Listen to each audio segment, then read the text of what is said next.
Hey, what's going on, Ramley? What is up, and welcome to the Rams Skinny live on Thursday, 4 p.m. Pacific time here on the LAFB network. First live of the season. We're going to try to be doing this every Thursday, 4 p.m. We'll do a post-game live after every game on Sundays, Mondays, Thursdays, whenever the schedule permits. So just want to jump on here, start doing more live, engage, hopefully get your guys' comments, thoughts, interactions. So yeah, we're going to preview this Houston Texans game, but first and foremost, Skinny T, what's up, brother? Welcome to some live action finally. Yeah, I am watching us on Twitter right now, reposting as we speak. We are live, friends. Yeah, we are. So, yeah, so it should be a lot of fun. Hopefully we want to turn this into like a call-in show. We'd love to get, users, not users, but fans and friends and whatever calling in, bringing your hot takes, your thoughts, your opportunity to kind of be on the show and give your opinions of the Rams and what the matchup will look like. So, we'll work up to that. Obviously, it's the first live of the season. We need to market it more, build it up, get a lot more people in here. We'll play with the times a little bit. I know, most YouTube shows or a lot of YouTube shows kind of go live in the evening. We're trying something a little different, going a little daytime action. Obviously, when you think of ESPN Skinny, like First Take, all those shows are during the day. Pat McAfee show, that's during the day. So we'll try to do kind of business hours, just see, if everyone hates it and there's no one here, we'll pivot and change. But figure Thursday, it's kind of a nice preview before Thursday night football, which speaking of Skinny, tonight, the NFL actually kicks off. Eagles Cowboys on the cock tonight at 5:20. Peacock, that is. Oh, I was like, did he say clock? I don't know. Anyway, yeah, that should be an incredible game. I mean, unfortunately, Micah Parsons won't be a part of it, and I don't think that Cowboys defense is going to be very good.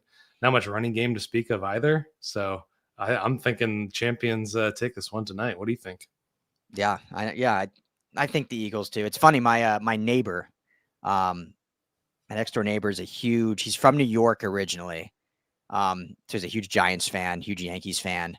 And so I saw him this morning when I was about taking my daughter to school, and he's like, what a terrible game to open with. Like, no one cares about the Eagles and Cowboys. And it's like, I'm not saying I like them, but a lot of people, this is actually a pretty good, like, primetime game. Like, when you think about it, it's a pretty solid matchup. Yeah, you're just being a hater. Oh yeah, 100%. Well, we all get in our own fan bases and forget that there's a whole league out there. And it's not like we're starting with Carolina, Jacksonville today. See, that's what I'm saying. Like, I don't love the Cowboys. I don't understand. I don't understand. I don't love that they're still considered America's team. But a lot of people do, clearly, which is why they're still known as America's team. Eagles are the defending champs. Like, it's the game. Obviously, we'd much rather see like Rams Niners as the season opener. That'd be a lot more fun for like us, and especially here in LA. But yeah, I think it's a good season opener. But before we get into Rams talk, we're kind of letting everyone funnel in here. New showtime. David Roska, thank you for the comments. All LA Rams, but you got the Expos. Montreal Expos profile there. Throwback like that. Yeah, dig that. Speaking of baseball, we got a barn burner heavyweight duel. Shohei Ohtani against Paul Skeens tonight. Yeah, I know. Skeens struck out Shohei in his first at bat, unfortunately. Yeah, he's gonna get him back though. He's gonna get him back. What's your thoughts?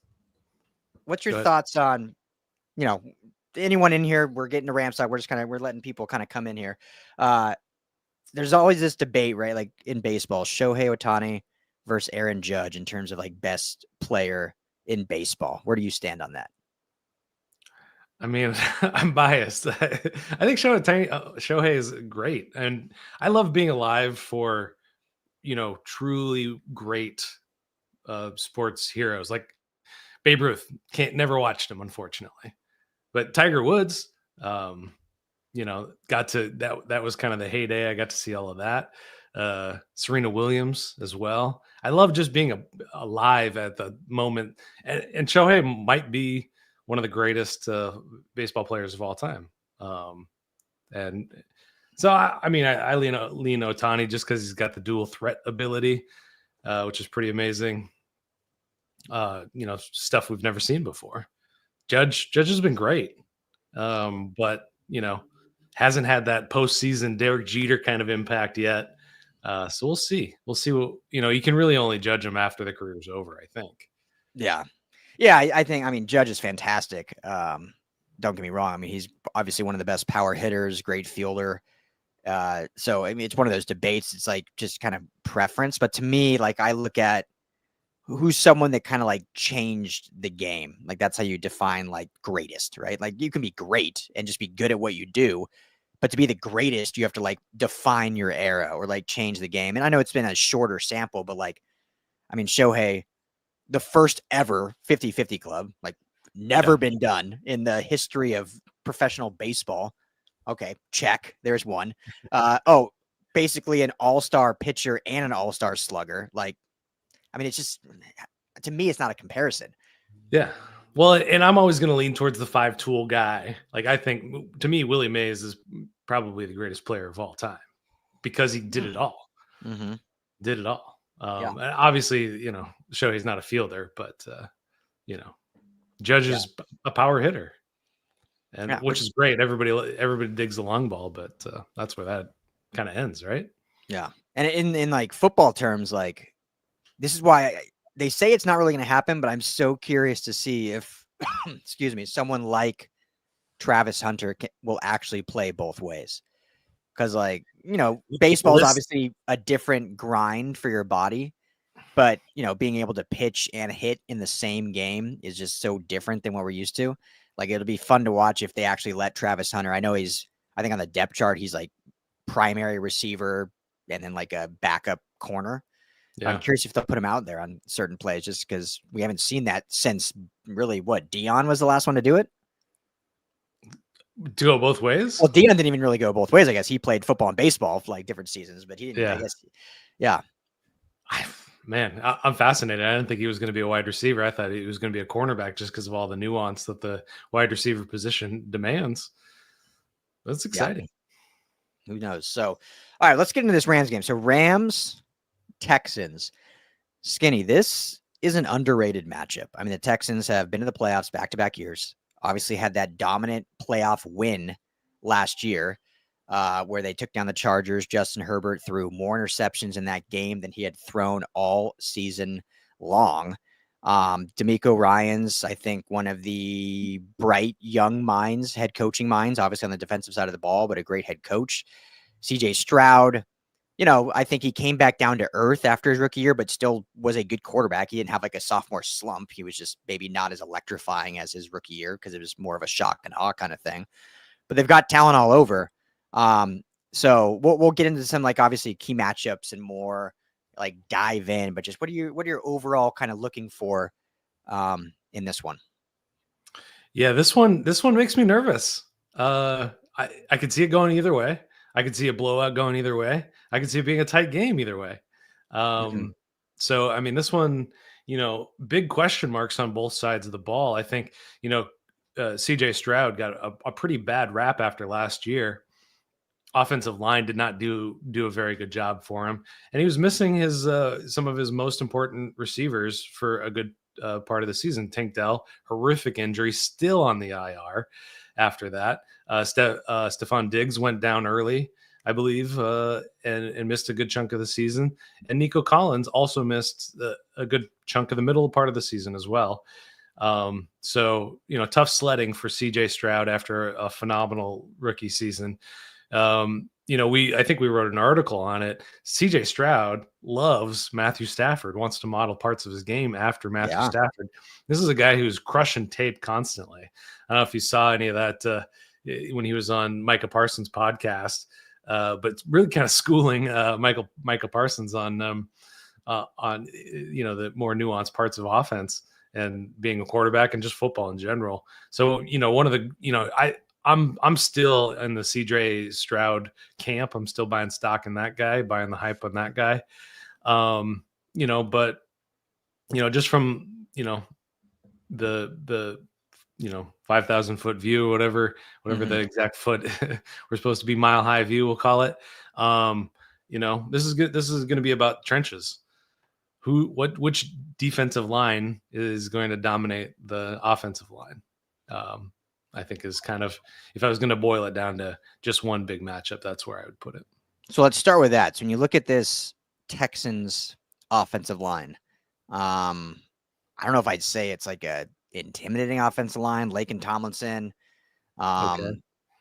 Alorante Essery, like Arante Ursary. Arante Essery. Thank you. Second round draft pick. Yeah. Second round draft pick. Yeah. Starting at left tackle. Talented player, obviously, but a rookie at that left tackle position.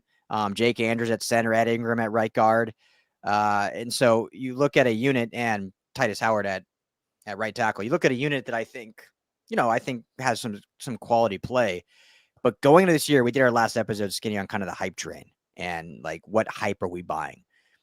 This defensive line of the Rams, specifically the pass rush, is certainly one of the most hyped units in football, not just on this Rams team. I mean, they're getting praise from everywhere. If fans think the Rams aren't getting enough love, which maybe they're not, that's not true for the defensive line. Everyone's loving on the defensive line, saying this unit is going to wreak havoc. So how do you see this matchup going down to this somewhat experienced offensive line with the rookie left tackle going up against this very young but juiced up defensive line in the Rams? Yeah. I think advantage Rams is where I'm leaning. So, I think the big question mark is Nick Caley. Nick Caley, new offensive coordinator. What kind of offense is he going to really get? Former Ram, spent a couple of years with the Rams. What is his offense going to look like? We don't know. Comes from the Patriots before. A lot of quick game, a lot of 12 personnel, integrated running attack for sure there. Mixed in with that kind of McVay influence, 11 personnel. What does the running game look like in the McVay era? That's a question. So, Nick Caley, I think that quick game is what he's going to lean into, and to keep those pass rushers at bay. And I think he's going to test. I think he's going to test to see if they can move the middle of that defensive line, the Rams defensive line, around like every team was able to last year. That was kind of the big talking point, is these guys are really light. These guys can be pushed around. And they did. They got moved around, and Saquon Barkley took advantage. Other teams took advantage. Alvin Kamara, we pointed to that one a lot. Thank God the Saints stopped running the ball against that team, because Alvin Kamara was just racking the yards up in the first half. So that's kind of where I'm coming down on it. I think there's going to be that quick game. I think, new tight end you pointed out before the show on this roster, bringing over from Dalton Schultz from Dallas. That it could be a big game for him. You layer that on with a mobile quarterback like CJ Stroud, you can really nullify this defensive line. I think they're going to eat. I think they're going to get home, but can they stay disciplined in the run game to keep CJ Stroud in the pocket? And is Poona Ford the guy in the middle of that defense? Can he stop the run? Now they got Nick Chubb in there as their lead running back. Joe Mixon on the NFI still, going to miss a few weeks. Nick Chubb, last time we saw him when he was healthy, he's that kind of guy. He's kind of the, pound the middle, hit the hole and get there fast. And, that's this, I don't know. They've made a lot of improvements, but if they get to that second level, then we're talking Landman, then we're talking Omar Spates. The story starts to change at that point. Yeah. Which we'll get to those guys for sure. No, great stuff. And what's interesting is, if I'm not mistaken, this will be Nick Cahey's first time officially calling plays, right? Yeah. As a first time OC, first time officially calling plays. Obviously was the Rams tight end coach last year. You mentioned had some experience with the Patriots. So it'll be interesting to see how much he trusts the passing game against this Rams pass rush that obviously he knows well, being with the team last year. And, you said it, but the best way to neutralize a dominant pass rush is A, run the football, and B, quick passes, get the ball out of your hand quick. Like when you have long developing plays, you're just begging Jared Verse to get after your quarterback. You're just begging Byron Young and Kobe Turner and Braden Fiske to go eat. And any smart play caller is not going to do that. Now, we see time and time again in not just the NFL and college, high school, where play callers will always think they can beat that and their guys are better than who they're playing. So the question will be, is Nick Cahey that guy that's going to be cocky his first time calling plays, or is he going to call a very, like a Derek Carr like game, right? Like Derek Carr was like the check down king. I remember games where he'd be like 26 for 27, but like never threw a ball more than like 2 air yards. It was all just like dump offs, quick screens, get it out quick, but it was efficient. I mean, it's frustrating as a defense. It's frustrating as a fan watching, but it's efficient. And you actually do move the football. I mean, you think about just mathematically, you only need 3.4 yards per play and you're going to get a first down every 3 plays. You're going to get a first down. So will Nick Cahey call a game to that regard, or is he going to ask CJ Stroud to go beat the Rams? If he does the latter, 6-7 sacks this game. Calling it, I'm feeling confident, Skinny, in this pass rush. But if it's quick and they run the ball 30 times, that changes things. Yeah, I think it's hard to argue with that. The only thing I would say is going back to the mobile quarterback last year when this dominant pass rush was faced with Kyler Murray, let's say. Did Kyler Murray rack up 100 yards and a couple of touchdowns on the ground? No, but it's about those 3 or 4 first downs. Mm-hmm. And, Jared Verse, Defensive Rookie of the Year, earned it for sure, needs to play more disciplined. He wants to get after the quarterback, and he wants to make a statement game. I think he wants to prove that he's more than a 4.5 sack guy. He needs to. Does that translate? Does that translate to him missing tackles? Letting the running backs or CJ Stroud get to the edges before he does, because he's trying to get to the pocket. It's still a big question in my mind.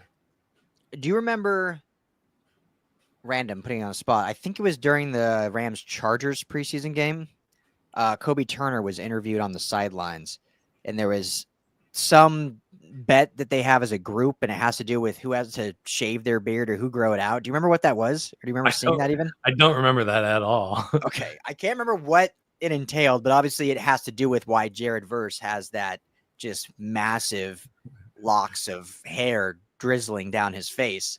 And Kobe Turner was talking about he wants to be the one to shave him or something, but I can't remember what it was, but I just can't remember if it had to do with sack totals or whatnot. So, but anyway, we'll move past that matchup.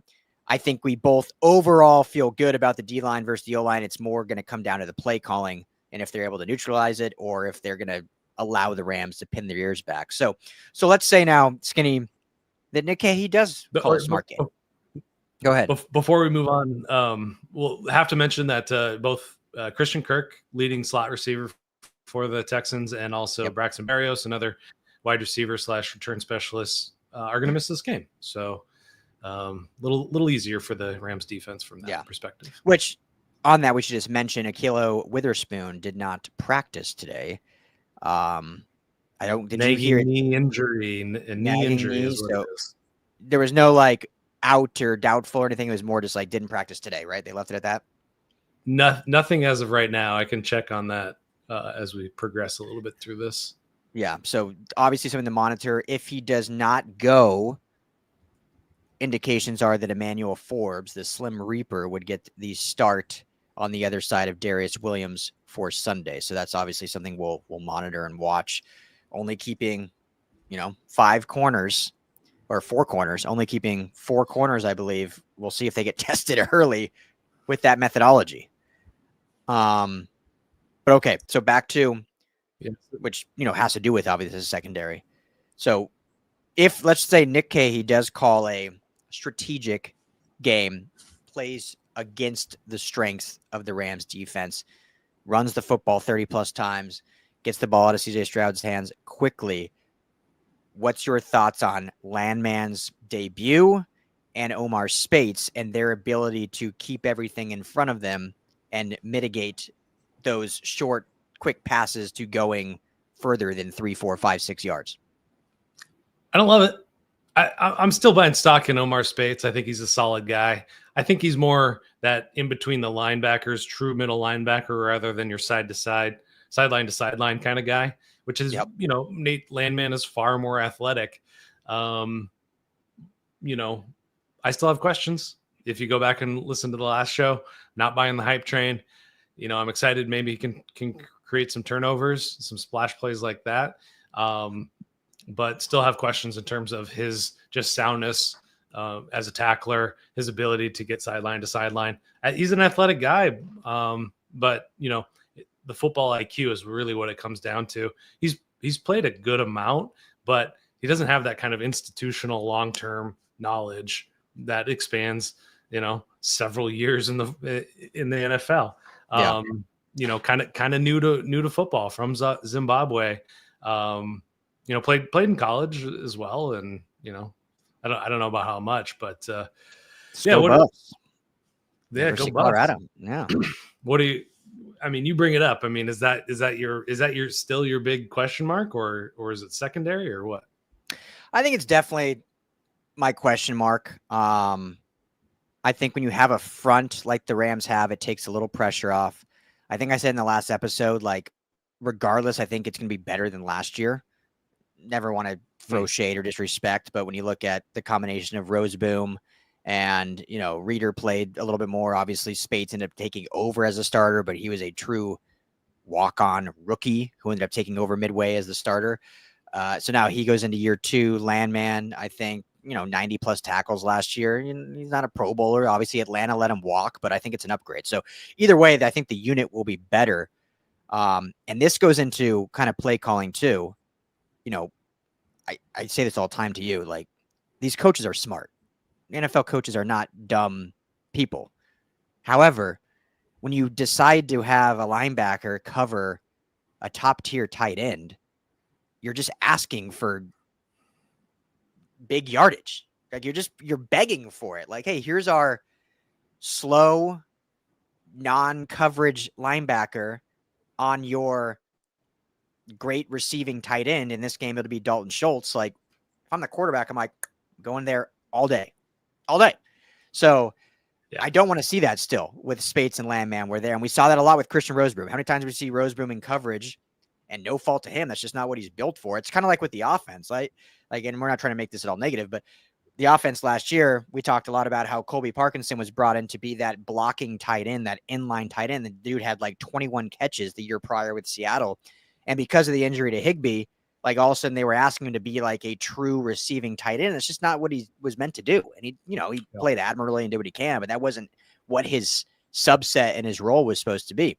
So these linebackers, I'm not looking for them to be out in coverage. Like, they're stopping the run, plugging holes, making this run defense a lot more efficient than it was last year. So as long as that is what they're tasked to do, Skinny, it's going to be better than last year. And I think they'll be able to slow down Nick Chubb and Woody Marks, fight on, former Trojan, and guys like that. So it's a question, but I think it's going to be a lot better than last year from the linebacker position.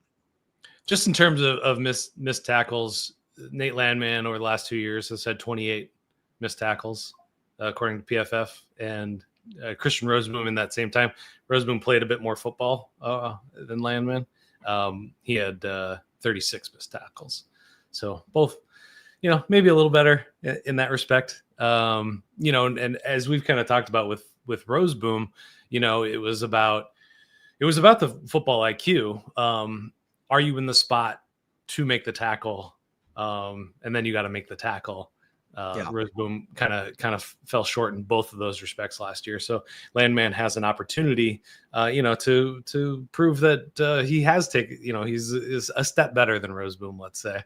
And I think that's probably all you really need. And, in terms of coverage, in that kind of part of the field, one of the staples of this Rams defense going back to Leonard Floyd at the very least has been the edges helping out in that respect. And that's another way, if you can kind of, mitigate the linebackers, get the edge rushers into coverage, that's another way you eliminate the pass rush from that perspective. So, it's kind of something to keep an eye on. How does each side kind of handle that part of the Rams defense? Kind of an interesting wrinkle that I like to keep my eye on. It's wild to think, Skinny, that just 2.5 years, just 3 seasons ago, or 2022, the linebackers on the roster were Ernest Jones and Bobby Wagner. Like, one future Hall of Famer, one likely really Pro Bowler, really solid at least. And now, again, no disrespect, I think Spates and Lamont have the potential to be good, but now 2 undrafted free agents who, we'll see.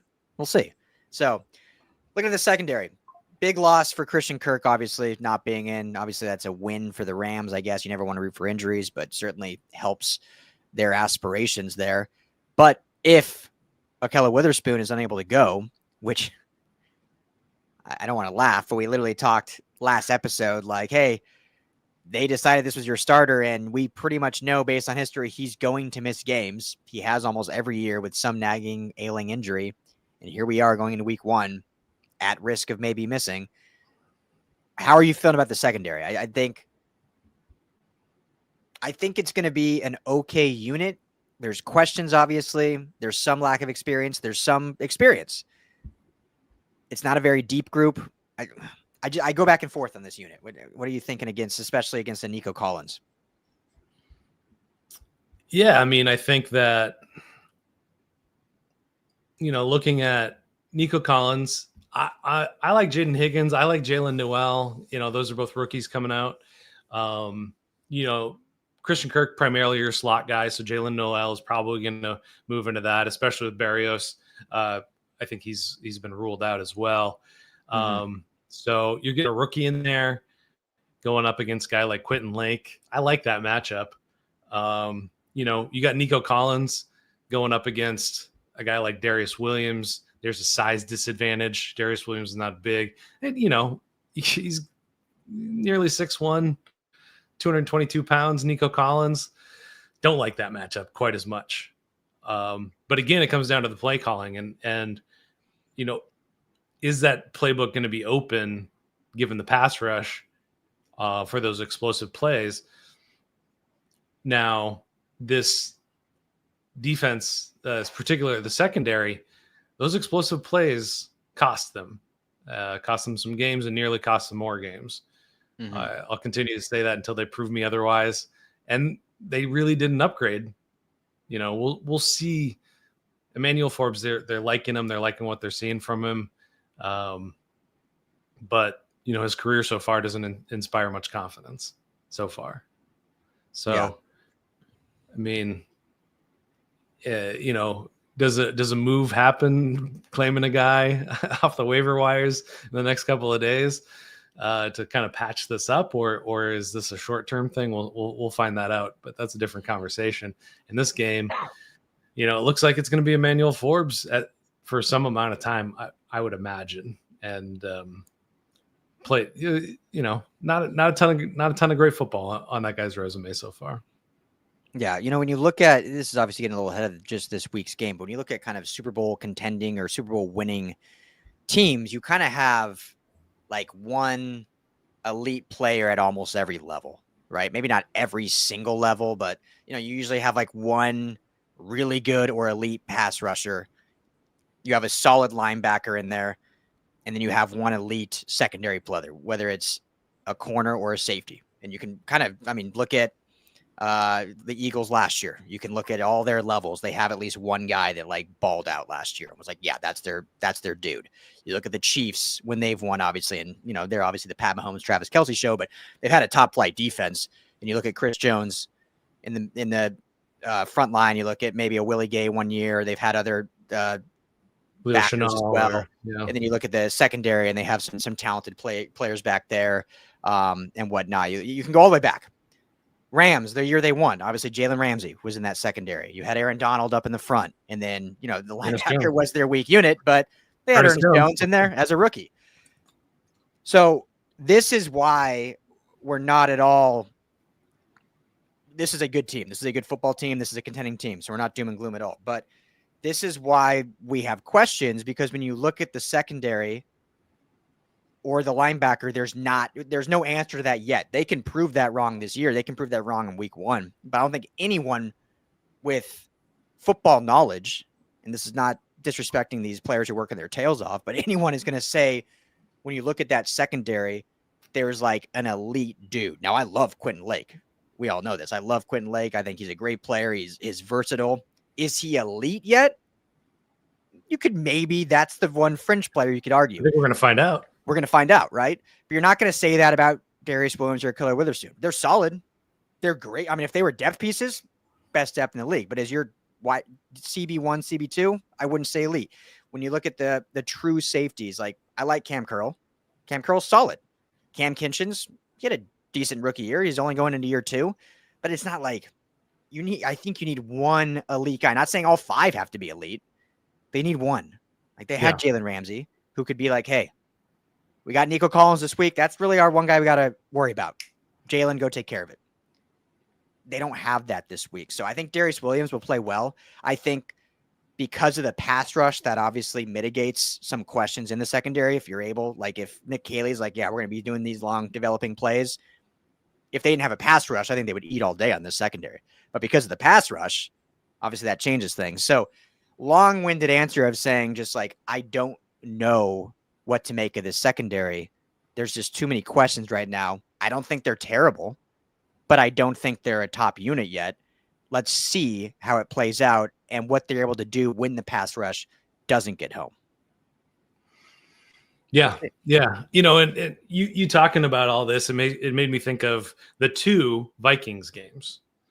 And I kind of been wanting to talk about these for a long time because those Vikings games, they were sending a lot of pressure. That's what Brian Flores is known for. He was kind of this crazy, blitz designer. And, what is Stafford really good at? Mm-hmm. Beating the blitz. He can read it. He's checking it out. Hot zone, fire zone, he's got it all dialed in, right? And that's how you mitigate it. Is Nick Caley trying to do the same thing with CJ Stroud, who is, acolyte of Stafford, has a similar game just in terms of how smart he is. So, that's kind of a, is Nick Caley looking towards that game plan, which was a lot of fun. Go watch those games and watch Stafford. That's the way you could beat Verse and Byron Young and Kobe Turner. I'm getting off topic, but the reason I bring it up is because, when you don't have the secondary necessarily, it just opens up that ability for deeper explosive plays 3 times a game, 4 times a game. And that's really all you need.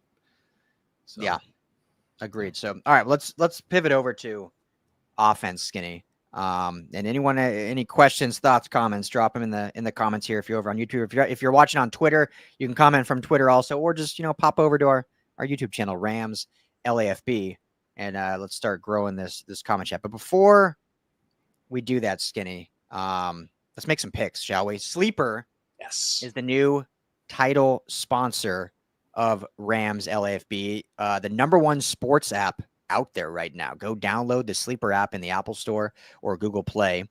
When you download and sign up on your first deposit, make sure to use that promo code you see on the bottom of the screen, Rams LAFB, all one word, Rams LAFB, and you're going to get a match of your deposit up to $100. So if you only want to deposit $25, they're going to match you $25. If you want to deposit $100, they're going to match you that $100. So you got $200 now to play with. Sleeper, for those who know, is it's a fantasy app, but it also does the daily fantasy pick'ems, similar to some of the other apps out there. I won't name names, but you can stack player picks, pick more or less, and win real cash. So soon here, I'll share my screen on here, but today I don't have it set up for that. So we'll just do a little over the mic here, Skinny. Do we want to pick some for tonight's game on the Cock, or should we go to? I probably need to stop saying that, on Peacock, or do we? Let's just look at the Rams. Let's pick 2. Let's pick 2 for the The current game? Yeah. Okay, let me give you what we got here. So here's the hot picks. Dak Prescott. Oh, they give you like a freebie, so we won't do that one. Just so we, have a little more back and forth here. Saquon Barkley, 82.5 rushing yards, more or less against the Dallas Cowboys. I don't like this Dallas Cowboys defensive line. Taking it over. I'm going with you. More. Okay, let's look at the Cowboys. Let's go with so CeeDee Lamb is more or less 72.5 receiving yards, or George Pickens more or less 58.5. I'll let you pick either of those if you want to go more or less on either of those two. I'd take the under on both of those. I'd go less on each of them, honestly. Gosh. Yeah. Let's go less on. Let's go Pickens. Less on Pickens. It's his debut. It's one of those things. Pickens is either going to go off and have like 180 yards, or we'll have like 2 catches for 12 yards. That's Quinyon Mitchell, Cooper DeJean. See, elite secondary guys. Cowboys aren't going nowhere. That's what you need. All right, let's look at our Rams now. Let's scroll over here. So yeah, if you're in the Sleeper app, just scroll over. All right, Rams Houston. Here we go. All right, who do we want here? I like this. They added this year. I don't think they used to have this. Anytime touchdowns. This is a big, for anyone that actually does Vegas betting. These are always fun. Sleeper now has this that you can add to your stack. Kyren Williams, 0.5 anytime touchdown. So basically, does he score a touchdown or no? More or less. I'm going over on that one. Yeah, I like it. Kyren Williams, score a touchdown. Matthew Stafford's passing yards are set at 234.5. With the dad back, more or less, or do we want to just stay away from Stafford altogether? I would stay away from it because we have no idea how he's feeling. Yeah, let's stay away from Stafford. CJ Stroud, 231.5 yards. How do? You want to jump on that train or stay away from? Well, not to spoil it, but I'm leaning towards this being a low-scoring game. So, I'd take the under on that one. Under. CJ Stroud under. Okay, let's do it. Let's add it. So we got 4 picks so far. You can do up to 8. You want to do? Are we doing a full? I'm putting this ticket through, by the way. Shoot. Live on here. Should we go full 8, or should we just get 2 more and go 6? Let's do 2 more. All right, Higbee. I like this one. 25.5 receiving yards, more or less. Oh man. And this is on you if I win or not, because you're picking up. You pick this one. I've been more? shooting out my mouth all I want. Good. You like more? I like more. I mean, you figure 2 catches, you should get 30 yards, right? Higbee? Yeah. Let's go more. All right. Okay. Do we want any defensive guys? Nate Landman, 7.5 tackles. Jared Verse, 3.5 tackles. Mm-hmm. Or do we want to just stick with offense? No, let's do defense. Kobe Turner, 0.5 sacks. Kobe Turner, 0.5 sacks. Ooh. More or less. Let me see if there's more sack options here. Sack. Here we go. Turner's the only option. No doesn't give us any verse. So if you want to do sacks, Kobe Turner, 0.5 sacks, more or less. I gotta take the under on that one. No sacks for Turner, huh? Yeah. Okay. Less. And we got 6 picks. We want to throw any more in there? You want a Davante Adams or a Puka Nacua? Oh, give me what are they? What do you want? Receiving yards. Yeah, what are their touchdowns? All right, the receiving yards. We got Davante Adams, 59.5, more or less, or Puka Nacua, 73.5, more or less. Oh, I'm taking the under on that Puka one. Puka, under 73.5, less? Yep. All right. Let's view this entry. So I got a 54.55 times multiplier. However, seems like a hell of a deal. We got some profit boost here too. 35% profit boost. Yeah, I'll use that. Why not? Show me the money. So let's see here. $5. Where's great. Okay. So big winner here. Big winner. Submit entry. We're in. Lock it in. $5 to win 272. Not right on you, Skinny. You picked them all. All right, we'll let you know how we do next episode. So all you guys, download the Sleeper app. Use promo code RAMS, LAFB. That's one word, RAMS, LAFB. All right, look at the offense. Skinny. Stafford's the big question, obviously. How's the back? How's the dad back feeling? Carrying four girls around, it's tiring. It's tiring your back. I only got one. I got two on the way. And I feel it sometimes. Wait, you got two on the way? Well, a second on the way. Oh, okay. Not twins. I thought we were breaking news here. Daughter on the way. Let's just start with that. How you feel about Stafford? You think he's coming out party, or is this going to be a very methodical game where they're utilizing the run game and the short passes? Yeah, I think they're going to be careful with him. I just got to go into it assuming he's feeling good. He's feeling as close to 100% as a 37-year-old quarterback does, who says every bit of him hurts constantly anyway. So, yeah. I mean, he didn't look great when he got outside the pocket last year at all. He's not going to look any better. But I'm just going to go in, and I'm not even. He's the least of my worries. I'm just going to put it that way. He's the most of my worries, but he's also, I'm putting him out of the mind, out of sight, out of mind. I can't worry. I can't think about it. I can't think about it. He's a gamer. He's a gamer. Like we've said, Skinny, all training camp, he's going to be fine during the game. The question is after the game. How's he feeling after the game? What's his recovery like? How much practice is he missing? But he'll game through, get those cortisone shots if necessary. Apparently an epidural if he needs one. He's a gamer. He'll be fine. So offensive line against, you look at Will Anderson, you look at Danielle Hunter, Sheldon Rankins is a big boy in the center. What's his name? Danico Autry? Is that the? Oh yes, yeah. I don't know why I forgot how to say his first name. Danico Autry is not playing. So a little relief there. Yeah. No, this is the biggest concern. This is equal and opposite of what we were just talking about. Big caveat is Stafford's not mobile. CJ Stroud is mobile. So I think they're sending the house early and often. But like what I was talking about with that Vikings game, he can carve up. He can do it. He can carve it up. And he's got this guy. He's got this new toy.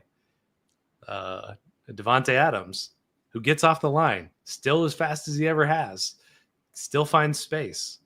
He's going to create more space for Puka Nacua, for guys like for Tutu Atwell. And I think Sean McVay is going to lead into his old Washington self, and they're going to trot out two tight ends. So I think there's going to be some 12 personnel to add some protection, but also that's why I'm going for more Higbee yards than 25 yards, because I think he's going to be a big part of this game. So am I worried about it? Absolutely. And I think that Sean McVay can absolutely mitigate this pass rush just like he did with those blitzing Vikings last year twice. Yeah, they shredded the Vikings. It looked like a pedestrian defense the way McVay called that game, the way Stafford called out those blitzes. So certainly capable. And yeah, getting back to the old tight end coach days. Love that old young 20-something-year-old McVay coaching up the tight ends and getting them rolling. You look at this defense, and Derek Stingley, obviously one of the great young corners in the game. Kalen Bullock, super underrated. Fight on, former Trojan, at the safety position. And obviously he's came out of the league real strong. They drafted Jalen Smith from USC. I don't think he'll start, but could get some play, whether it's in the nickel or on the outside. They've got talent on the back end. So do you think they have enough talent to kind of slow down an exciting debut for Davante Adams and Puka Nacua? And this is why the Rams kind of lean on their tight ends, if you will, in this one. Well, yeah, and I think that there's an interesting wrinkle that Davante Adams brings is his ability to beat man, which they did not have last year, or really at all with Cooper Kupp until Odell Beckham really brought that as well. And this team plays a lot of man coverage, given who they have back there: Kamari Lassiter, Derek Stingley, C.J. Gardner Johnson. Yeah, they're going to play a lot of man. And Davante Adams can, change that math a bit. So I think that's on the table, and I think that McVay has to play a disciplined game. He can't do that thing where he gets all antsy and he just wants to have one of those big explosive plays, because that secondary is going to make him pay, or the front's going to get after Stafford, and that's, you just can't do that. So does Stafford's geriatric back actually force McVay to be a more methodical play caller, where he think about Shanahan a few years ago before Christian McCaffrey, where he's just calling Raheem Mostert up the middle and just over and over again, and it's going to work eventually. Mm-hmm. And in the past, we have seen McVay kind of get a little antsy with that, where 9 straight running plays against whoever last season, gets into the red zone, calls 3 straight fades to the corner for Puka Nacua or whatever, and they kick a field goal. You can't do that. We can't have that. Yeah. Stay disciplined. Get Higbee the ball. Get Puka Nacua the ball in space so he can get some yak. We've seen all those play calls before. He's got to stay in that lane, not get too excited, because Will Anderson gets through there, Danielle Hunter gets through there. How many times is Matthew Stafford making this face? It's okay if he does this face, but tell him, Skinny. You tell him. Fire me up.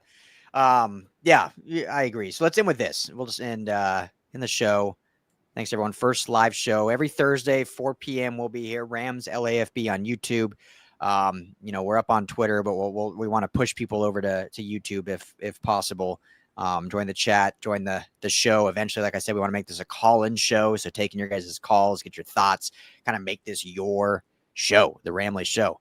So let's end with this, though. When you look, obviously the running game is going to be very important this whole season in terms of keeping Stafford healthy, but also just to be successful in the NFL, you got to have a running game. Kyren Williams obviously is great.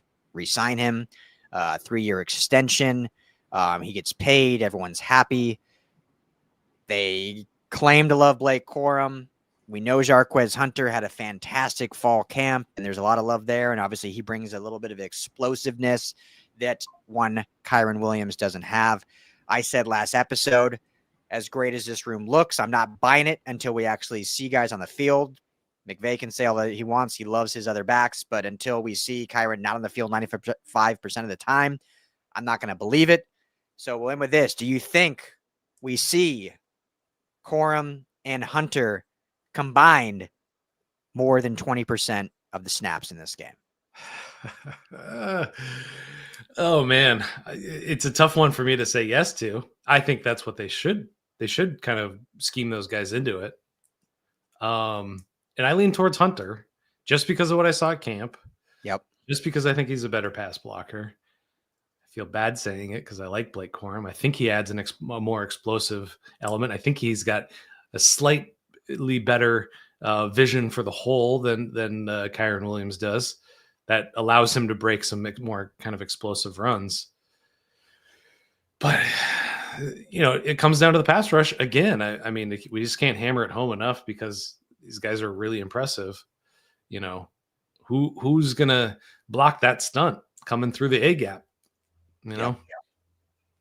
So, it's going to be, I think it's going to be pretty telling, which other back kind of gets in the game, especially in this one. Is Blake Corum still struggling back there in pass protection? It's basically impossible at this point to say because we haven't really seen them in any really live action. Yeah. Some preseason stuff for Blake Corum, which doesn't bode well. Based on what we know about how McVay kind of rolls out stuff in the preseason. All that being said, is I'm putting my money on Hunter playing more. I think they're gonna lean on old trusty back there, Kyren Williams, and I don't love that. I don't love that because I think they're going to have some explosive element to the running game. And Azeez Ojulari is the sideline to sideline linebacker. He played second fiddle to Fred Warner there for a while, but he's that guy, and he plays just as mean as Dre Greenlaw. So, I mean, I want it. It's not going to happen. I just don't believe it's going to happen. I know. We got to see it, right? We got to see it. So hopefully it's in the game plan, getting those two guys involved early. Again, we're not saying like splitting reps. Any fantasy owners out there, I think you're safe that Kyren Williams is going to be still the bell cow until further notice. But I think just to see Hunter and or Corum, doesn't necessarily have to be both, but just to see another guy out there that they feel comfortable and confident in to have some of the lion's share to keep Kyren fresh, but also as they drafted, allowing them to do things without feeling like changing personnel forces a shift in ideology or play calling. And if they're able to add that element plus have that still pass blocking prowess, then, you're developing guys the right way. You made the right draft picks and the running back room could be one of the best in football. But right now, no one can say it's one of the top running back rooms because it's essentially a running back room of one. I mean, until other guys play, who cares who's in the room if they're not playing? It's Kyren Williams. That's the room. We're not seeing a 2 or 3 headed monster. We're seeing a 1-headed monster with 2 names that look good on paper and everyone talks about. So hopefully we'll see more of that in week 1.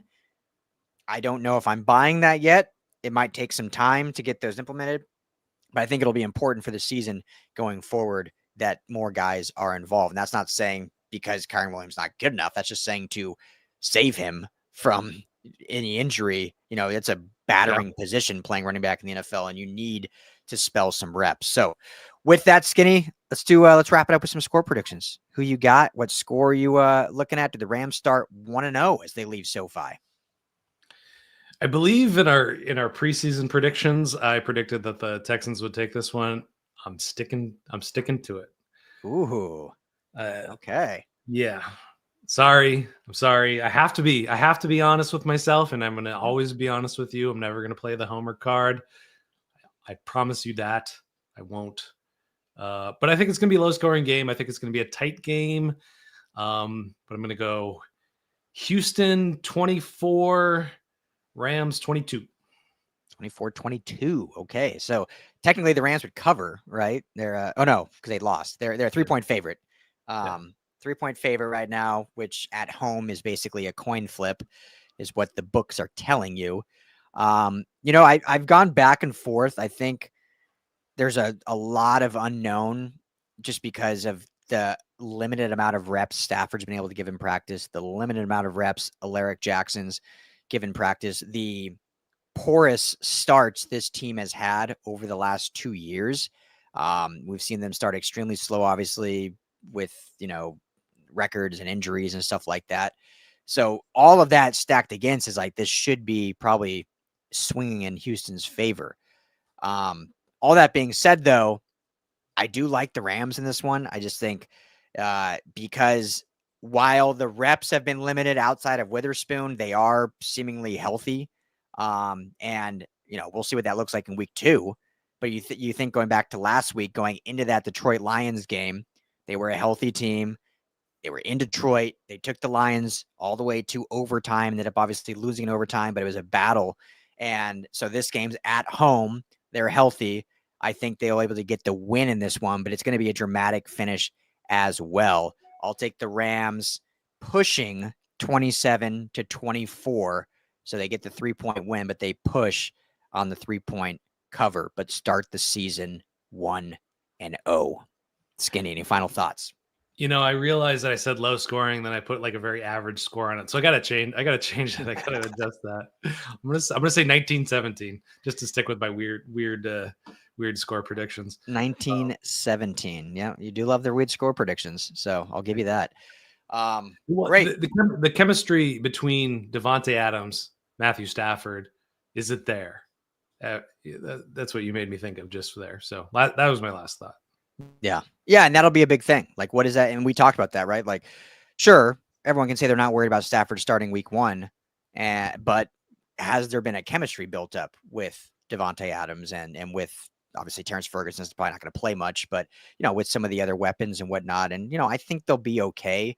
Will there be maybe some growing pains early on? We'll see. Will we see Stafford kind of go back into his shell and just pepper Puka Nacua 14 times? And that's kind of all he goes to. I think that's probably more likely, which, hey, if the Texans can't stop it, then so be it. But we shall see. That is all the time we got here. First live show of the season. Thank you all that did come and hang out with us. We got 95 or so, almost 100 of you in here. Let's keep growing this thing. Like I said, every week, Thursday, 4 p.m. Pacific time. We're going to eventually turn this into a call-in show. So hopefully you guys will bring your calls, your thoughts, make this your show. Big shout out. Go ahead. And just so you know, with that call-in show, we might be reaching out to you. So drop some hot takes, and the hottest ones, maybe the people that rip us apart the most, you can come on and give us your thoughts. Tell us what we're or why we're wrong, why we're stupid. Tell us why we're wrong. And defend yourself. Yeah. Love the debate. It's sports, baby. That's the whole point. We're supposed to debate. So, but should be a great season. Can't wait to be with you guys all year long. We're going to be live after every game as well.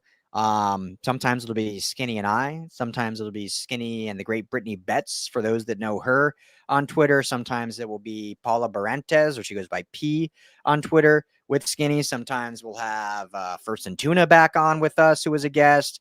We're going to have a round table of people. We'll get Jake Bogan on the show finally? Yeah, well, I think we'll get Jake as well. Good buddy Jake. Maybe we'll get Sosa Cremenges, my boy. We'll get Sosa on, Big Sos.